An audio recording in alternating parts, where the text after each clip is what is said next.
Assalamualaikum warahmatullahi wabarakatuh. Bagaimana kabar kalian anak-anak hari ini? Semoga kalian selalu dalam keadaan sehat walafiat dan tetap semangat dalam belajar meskipun belajar dari rumah. Pada pertemuan kali ini kita akan membahas tentang tema 1, indahnya kebersamaan di kelas 4. Pada tema 1 kali ini, kita akan membahas tentang pemantulan dan penyerapan bunyi. Pemantulan bunyi. Jika sebuah bola kita lempar ke dinding yang keras, maka akan mengalami pemantulan. Begitu juga dengan bunyi. Bunyi dapat memantul jika dalam perambatannya dihalangi oleh benda yang permukaannya keras, seperti kayu, kaca, dinding, atau besi. Jadi kalau kita mengeluarkan bunyi pada ruangan yang dimana ruangan itu dibatasi oleh dinding, maka suara kita akan memantul. Itu yang disebut dengan pemantulan bunyi. Jadi bunyi dapat memantul jika terhalang oleh benda-benda yang permukaannya keras.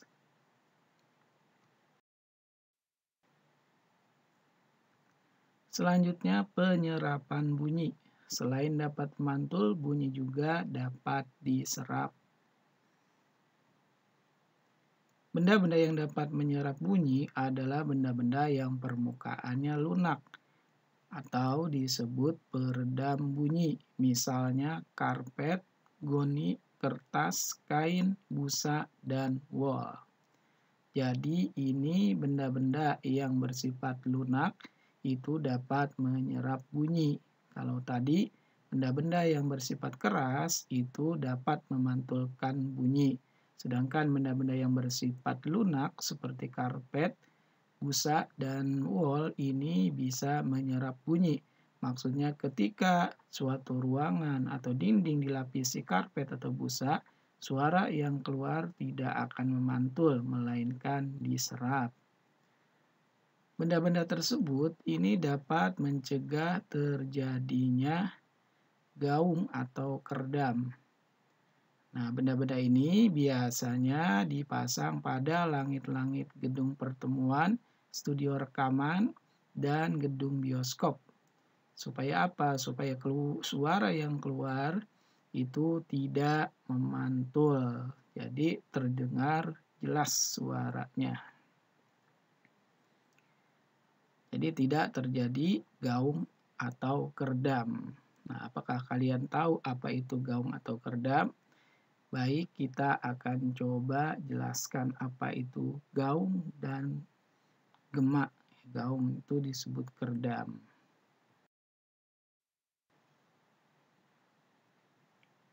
Macam-macam bunyi pantulan.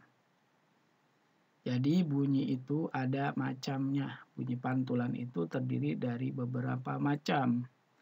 Yang pertama yaitu gaung atau kerdam yang tadi kita telah bahas bahwa di sebuah gedung diberi lapisan busa atau karpet agar tidak terjadi gaung. Kenapa? Karena gaung itu terjadi karena bunyi dipantulkan oleh dinding yang jaraknya tidak jauh dari sumber bunyi. Hal ini menyebabkan datangnya bunyi pantul bersama dengan bunyi asli yang belum selesai terucapkan. Akibatnya bunyi pantul mengganggu bunyi asli sehingga suara yang terdengar tidak jelas. Nah, makanya studio rekaman atau bioskop dilapisi benda-benda yang dapat menyerap bunyi. Kalau tidak dilapisi, maka suaranya tidak akan terdengar jelas. Selanjutnya yang kedua, macam bunyi pantul adalah gemak.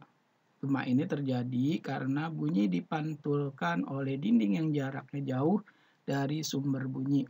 Hal ini menyebabkan datangnya bunyi pantul setelah bunyi asli selesai terucapkan. Jadi bunyi pantul yang terdengar lengkap sesudah bunyi asli.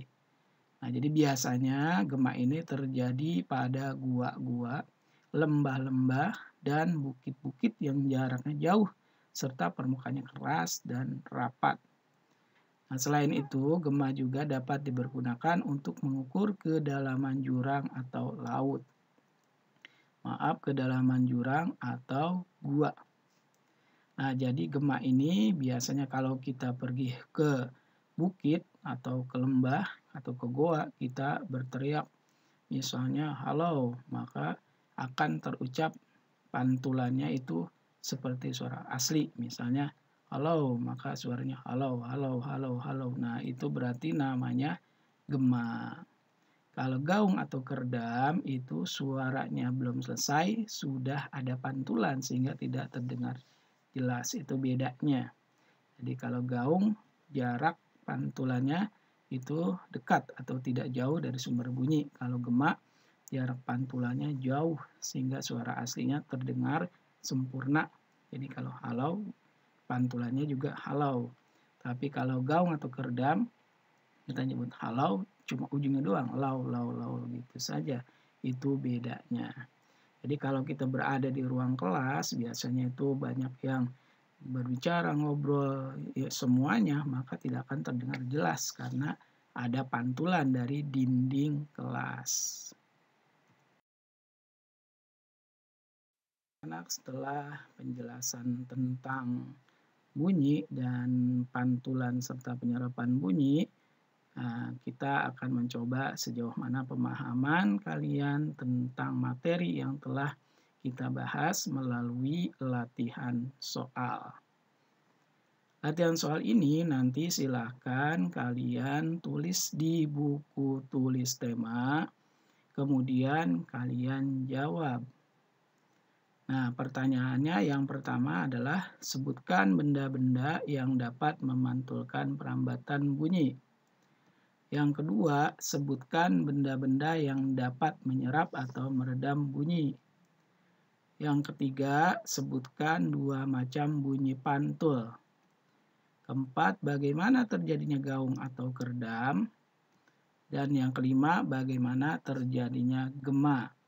Jadi sekali lagi silakan kalian screenshot video ini soalnya, kemudian kalian salin atau tulis soal ini pada buku tulis tema 1 dan kalian jawab. Ini semuanya sudah kita bahas pada video ini. Kalau masih belum paham, bisa kalian terus putar dan tonton ulang videonya sampai kamu menemukan jawaban soal-soal berikut. Sekali lagi, silahkan di screenshot soalnya ini. Baik, kalau sudah kalian screenshot, silakan kalian salin, tulis di buku tulis tema soalnya, dan kalian jawab dengan benar. Baiklah anak-anak, selamat belajar dan selamat mengerjakan tugas. Bapak ucapkan selamat belajar dan tetap semangat. Sekian dari Bapak, terima kasih. Wassalamualaikum warahmatullahi wabarakatuh.